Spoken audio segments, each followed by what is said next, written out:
Hi friends, good morning. കിംബ്ലോ 41 രാവിലെ 5 മണിയായി. 5 മണിക്ക് എണ്ണിച്ചതാ. അത് കാരണം ഇന്നലെ വൈകിട്ട് ന്യൂസുകളിലൊക്കെ ഒരുപാട് വരുന്നൊരു, അപ്പോൾ ഇന്ന് ഞായറാഴ്ച അല്ലേ, സിനിമ കാണണമെന്ന് ആഗ്രഹമൊക്കെ ഉണ്ടായിരുന്നു. നോക്കിയപ്പം എമ്പുരാൻ സിനിമയില്ലേ, എമ്പുരാനപ്പോൾ ഒരുപാട് ന്യൂസുകൾ, എമ്പുരാനെ പറ്റി ഒരുപാട് ന്യൂസ് വരുന്നുണ്ട്. അപ്പോൾ രാവിലെ ബുക്ക് മൈ ഷോയിൽ കയറി നോക്കി എമ്പുരാൻ നോക്കിയപ്പം എല്ലാ തിയേറ്ററും നല്ല ഹൗസ്ഫുള്ളായിട്ടാവും നിൽക്കുന്നത്. പല തിയേറ്ററിൽ നോക്കി, കണ്ണൂർ ഡിസ്ട്രിക്റ്റിലെ എല്ലാ തിയേറ്ററും നോക്കി. ലാസ്റ്റ് കൂത്തുപറമ്പ് നോക്കി, ഞങ്ങളുടെ ഏറ്റവും അടുത്ത് കൂത്തുപറമ്പാണ്, അവിടെ നോക്കി.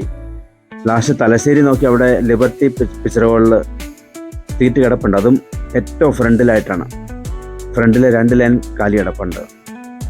ഈ സിനിമയെ പറ്റി ഒരുപാട് ന്യൂസുകളാവുന്നുണ്ടെങ്കിൽ അപ്പോൾ ഒന്ന് കണ്ടു കളയാമെന്ന് വിചാരിച്ചു.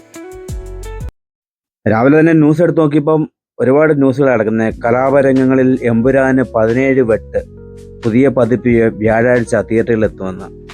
അപ്പോൾ ഈ വ്യാഴാഴ്ച പുതിയ പതിപ്പ് എത്തുന്നതിന് മുമ്പ് തന്നെ എല്ലാവരും പോയി കാണാൻ തന്നെയാണ് തീരുമാനിച്ചതെന്ന് തോന്നുന്നു. അപ്പോൾ ഞങ്ങളും അതുകൊണ്ട് തന്നെ ടിക്കറ്റ് സെർച്ച് ചെയ്ത് ഭയങ്കര തിരക്കാണ്. എമ്പുരാൻ എന്ന മലയാള സിനിമയിലെ വിവാദമായ രംഗങ്ങളൊക്കെ ഒഴിവാക്കി പുതിയ പതിപ്പ് സെൻസർ ബോർഡിൻ്റെ മുന്നിൽ സമർപ്പിക്കാൻ നിർദ്ദേശിച്ചത് എന്നാണ് സൂചന. ഈ റീ സെൻസറിങ് ഒക്കെ കഴിഞ്ഞിട്ട് സിനിമ അടുത്ത ബുധനാഴ്ചയോ വ്യാഴാഴ്ചയോ തിയേറ്ററിൽ എത്തിയേക്കുമെന്നാണ് സൂചന. അപ്പോൾ ഇങ്ങനെയൊക്കെയാണ് വാർത്ത വരുന്നത്. അപ്പം ഇന്ന് സൺഡേ അല്ല, അപ്പോൾ ഇന്ന് പോയാൽ മൊത്ത ഭാഗങ്ങളും കാണാൻ പറ്റുമെന്ന വിശ്വാസത്തിലാണ് ഇന്ന് പോകുന്നത്.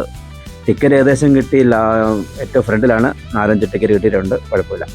മക്കളല്ല എന്റെ പിന്തുടർച്ചക്കാർ. എന്നെ പിന്തുടരുന്നവർ ആരാണ്? അവരാണ് എന്റെ മക്കൾ.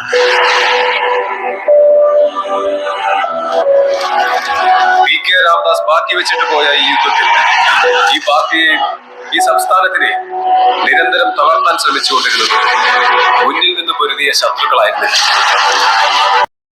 അപ്പോൾ ഗേസ്, നമുക്കും ടിക്കറ്റ് കിട്ടിയിട്ടുണ്ട് എമ്പുരാൻ. അപ്പോൾ വൈകുന്നേരം ഞങ്ങളും പോയി കാണും.